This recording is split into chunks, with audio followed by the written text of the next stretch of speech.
Eu vou ficar até ficar bem velhinha dentro da sala de aula, então, sabe, os sinaizinhos de alerta começaram a apitar mesmo. Eu não quero crescer aqui, porque o único crescimento que eu tenho é sendo uma diretora, uma coordenadora, eu não quero. E aí eu começou a apitar mesmo, assim. E você foi fazer uma coisa em paralelo já, ou você saiu e foi pensar no que ia fazer? Como é que foi? Não, quando eu comecei a sentir que eu não queria continuar ali, eu fui buscar. Aí eu fiz aquela famosa pesquisa, como ganhar dinheiro na internet, trabalhando em casa. Foi a primeira pesquisa que eu fiz, quando o sinalzinho de alerta começou. Olha, não dá pra ficar aqui, eu tenho que sair. Aí eu fiz essa pesquisa. Quando eu fiz essa pesquisa, o que apareceu pra mim foi o mercado de afiliados, marketing de afiliados. Era o que tinha na época, e um dos players, dos maiores players ali, era o Alex Vargas. E aí eu conheci o Alex Vargas, né? Conheci o método dele. Foi o primeiro método que eu comprei para entender como funcionava o mercado digital. E com o método dele, como é um ensino, eu digo que é a faculdade do marketing digital, né? Ele explica tudo ali. E-mail marketing, site, tudo. E quando você tá nesse início, é uma overdose de informação. Você fica bem perdido, porque é tudo novo. E um monte de gente falando muita coisa. Sim. E tudo aquilo que você nunca ouviu falar antes, então já acontece junto com isso, né? E aí eu falei, nossa, é muita coisa. Mas aí eu já comecei a entender como funcionava, porque eu já vinha da área de vendas e tinha ficado um tempo no setor de marketing também. E no setor de marketing, quando eu tinha ficado, não se chamava marketing digital na época, mas já era o marketing digital. Porque a gente trabalhava já com as redes sociais na empresa que eu trabalhei. E aí a gente trabalhava com o Facebook. Era o que era mais forte na época, era o Facebook. E essa empresa, ela tinha uma página no Facebook muito grande. Era uma empresa que trabalhava com impressão de fotos. E na época, era uma página que a gente movimentava muito. Eu trabalhava especificamente com o Facebook. Ali eu já entendia como funcionava. Subir anúncio, fazer criativo. Mas eu não sabia que era marketing digital ainda. Porque faz bastante tempo. Eu não sabia que era marketing digital. Quando eu fui estudar e vi dentro do conteúdo do Alex Vargas que aquilo era marketing digital, eu fui me aprofundando. E vi aquilo, eu não tive aquela primeira impressão de que era mentira, porque as pessoas às vezes têm essa impressão quando vai pesquisar, né? Como ganhar dinheiro na internet, acaba encontrando marketing digital, aí vê algumas pessoas reclamando, é curso de vender curso, é não sei o quê, e um monte de gente falando um monte de coisa. Quando eu comecei, eu já entendi que aquilo funcionava. Porque eu vinha da área de vendas e de marketing. Sim, você pensava, a empresa que eu já trabalhei vendia dessa forma, então é óbvio que funciona, né? Funciona, vai dar certo. E aí eu comecei a aplicar.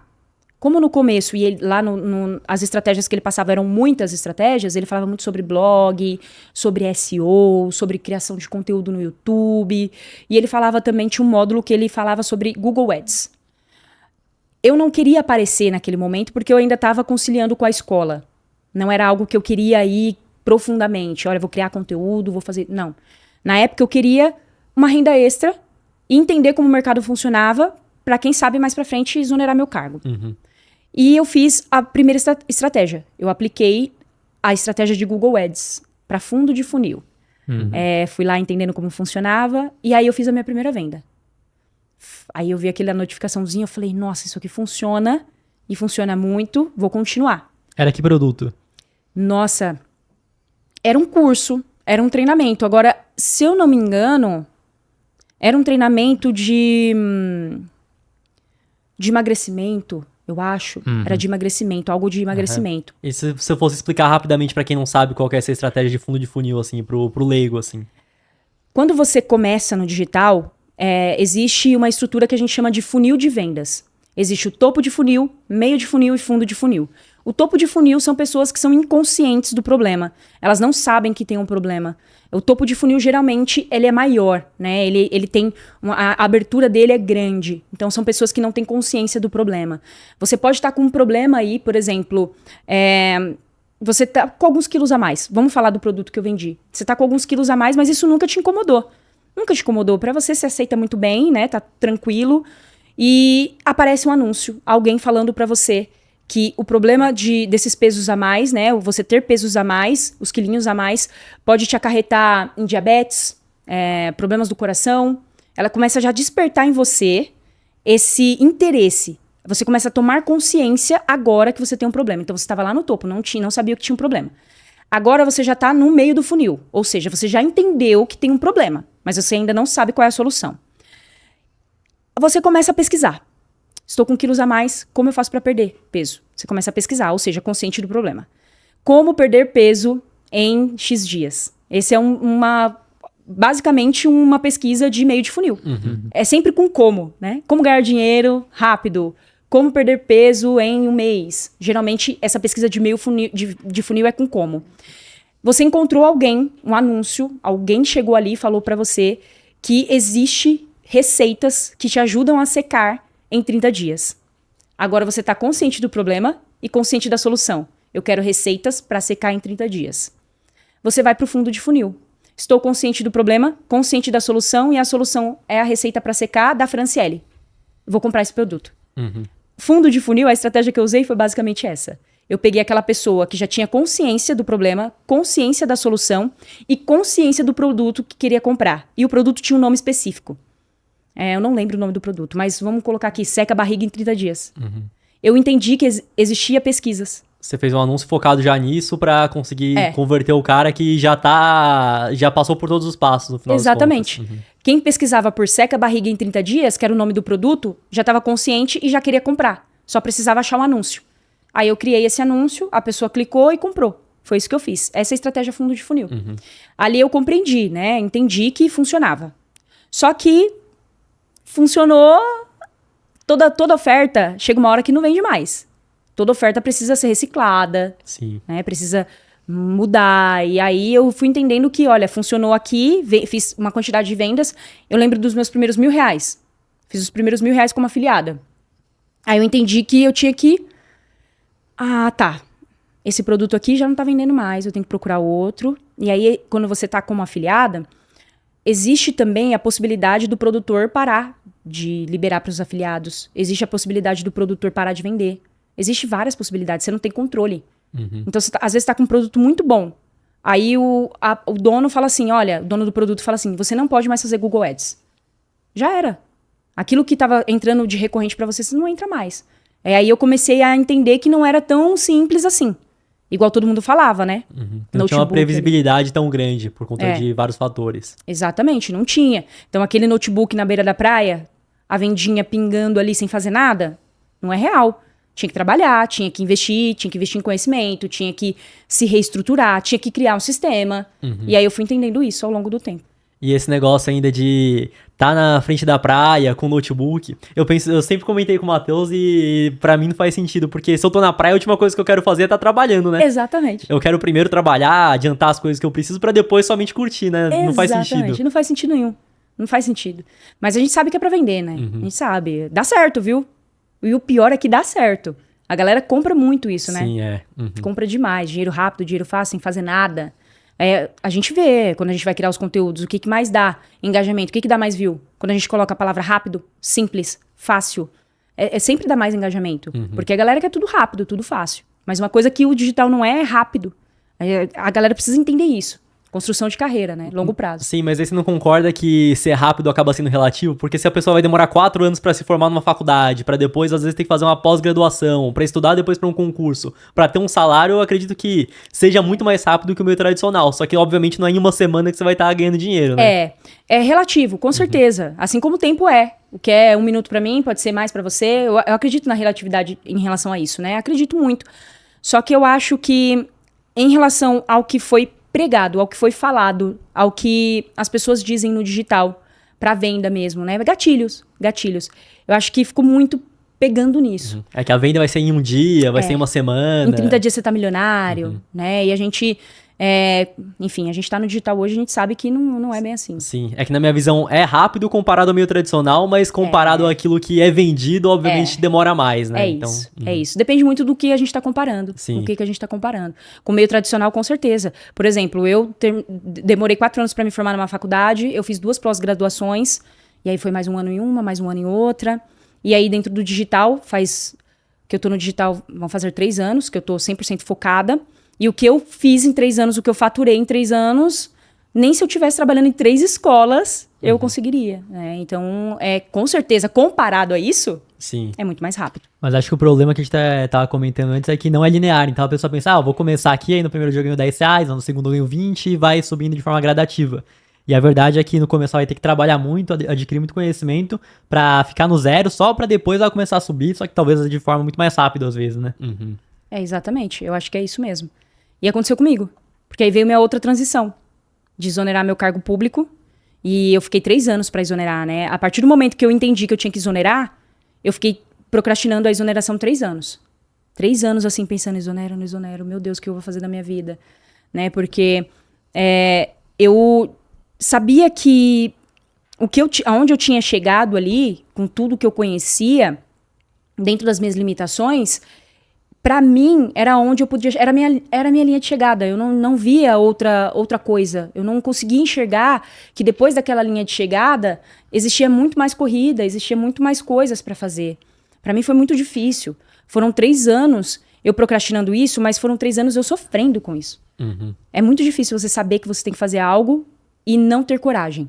E aí foi quando eu comecei a ter crise de ansiedade, eu tive o início de depressão, porque eu sabia que eu tinha que sair, mas não conseguia. Eu não tinha coragem de tomar a decisão de exonerar. E a dor foi ficando tão insuportável, que o Tony Robbins fala sobre isso. Ele fala sobre o sistema de alavanca. Que existe... Enquanto a dor é suportável, você continua naquilo. É a zona de conforto. Você sabe que é ruim, mas você já conhece. Você sabe que não é legal, mas você sabe onde você está pisando. E quando essa dor fica maior do que o prazer de estar ali, saber onde está, e, enfim... Quando essa dor fica maior, existe esse sistema de alavanca. Você sai, aí você pula. E foi o que aconteceu comigo. Enquanto eu estava ganhando dinheiro todos os meses, mesmo que, né, previsibilidade, que nem a gente falou aqui, mesmo que eu tinha ali era muito limitado, mas eu sabia o quanto eu ganhava, eu tinha as minhas férias, eu tinha 13º, 14º, 15º. Você já tava habituada, que já tava há vários anos fazendo a mesma coisa também, né? Aí eu pensava, como é que eu vou sair? E não vou ganhar nada. O que eu vou fazer com isso? O que eu vou fazer da minha vida? Por mais que eu estivesse já no meio digital aplicando algumas coisas, né? E nesse período de 3 anos, eu fui pro meio digital. Ainda continuei fazendo as duas coisas. Eu tentava conciliar. Mas quando você divide a sua energia, é muito difícil dar certo. Aí veio a pandemia e tudo mais. E querendo ou não, eu tava dividindo a minha energia entre as duas coisas. Você não faz nenhuma coisa bem, nem a outra bem. E eu precisava tomar uma decisão mesmo. Né, que tá lá, eu sempre falo, eu gosto muito dessa parte da Bíblia que fala que Deus vomitará os mornos, a gente não pode ser morno em nada, a gente precisa tomar uma decisão, e eu sabia que eu precisava, só que eu não tinha coragem, e aí foi, esses 3 anos, foi pancada assim, eu fiquei muito mal mesmo, fiquei muito mal de parar na frente da escola, no meu carro, na época eu tinha um Palio vermelho, parar na frente da escola, professora tem Palio ou tem Celta, né? E aí eu parava ali... também, não, sabe o que é Siena? Aí eu parei na frente da escola e eu não conseguia descer. Eu fiquei lá um tempão e eu só chorava e não conseguia descer. E aí nesse dia eu falei, não dá, eu vou precisar sair. E aí eu cheguei em casa, falei com meu marido, falei, olha, não consigo mais, não dá mais pra mim. Aí ele falou, olha, ou você sai disso, ou você vai morrer na sala de aula. Você escolhe. A gente se vira. Com as contas, com as coisas, porque a gente tinha acabado de comprar nosso apartamento, mobiliar, a gente tinha feito nossa festa de casamento, a festa que a gente sempre sonhou, eu tinha acabado de comprar um carro novo, a gente viajava pelo menos 3 vezes ao ano, viagens legais, então, querendo ou não, tava na zona de conforto mesmo, né, falando nessa parte financeira, assim. Mas, mentalmente, eu tava bem ruim. E ele falou isso pra mim. Aí eu exonerei, ele falou, a gente se vira. Quando eu exonerei, eu não mudei só de profissão. Aí eu mudei de profissão, a gente mudou de casa, mudou de cidade. Foi uma mudança, tipo, 360. 180, né? Porque a gente não voltou pro mesmo lugar. Então, e como é que foi pra sua mãe, que também era professora? O que ela achou? A minha mãe, por incrível que pareça, ela me apoiou. Ela me apoiou. Porque ela viu que eu tava bem mal, né? Porque eu tava bem mal mesmo, assim. Enfim, eu fiz terapia durante bastante tempo. Indico muito que todo mundo faça terapia. Fiz terapia, que me ajudou muito. E espiritualmente também, busquei ajuda espiritualmente, né, enfim, aí eu me batizei, foram várias coisas que foram, querendo ou não, melhorando a minha saúde mental, porque eu acredito que a gente é corpo, mente e espírito, então a gente precisa cuidar dos 3, e naquele momento eu não estava cuidando nem da mente nem do meu espírito, e eu precisava mesmo dessa mudança, eu precisava até porque não era mais lá, né, não era mais na escola, tanto que a minha vida avançou, tanto que as coisas estão acontecendo hoje eu vejo que não era lá mesmo, que eu precisava sair. Foi uma mudança muito radical, mas foi muito necessária e foi o que realmente mudou a minha vida. Sim, e às vezes o pessoal acha que quando você tá passando por um momento difícil, que é ruim, e sendo que na verdade não necessariamente, que às vezes é um momento difícil que faz com que você tome uma decisão diferente pra lá na frente tá muito melhor do que você estaria se não tivesse tomado, né? Com certeza, com certeza. Eu costumo dizer que aquelas decisões que a gente procrastina muito ou que a gente tem muito medo, são essas decisões que vão fazer a gente crescer.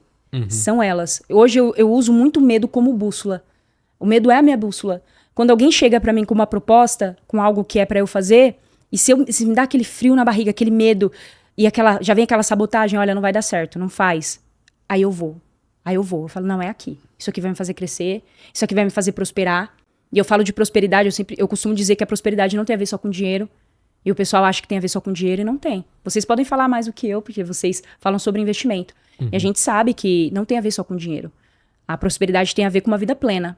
Você se sentir bem com o que você faz, de você servir através dos seus dons, dos seus talentos, através daquilo que você... de compartilhar, né? A gente compartilha o nosso conhecimento dentro da internet. Sim. E com o propósito de ajudar as pessoas.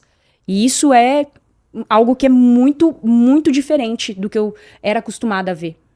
Eu já vi muitas pessoas falando assim, olha, não fala o que você faz. Não fala. Senão vão te copiar. Senão, né, vão fazer a mesma coisa, vão copiar seu modelo de negócio. Hoje eu aqui copiem.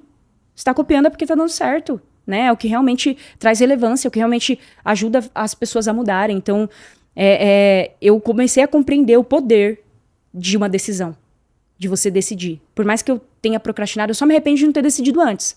Mas hoje eu entendo o poder de uma decisão, de não ficar em cima do muro. Isso foi muito forte pra mim, nesse processo.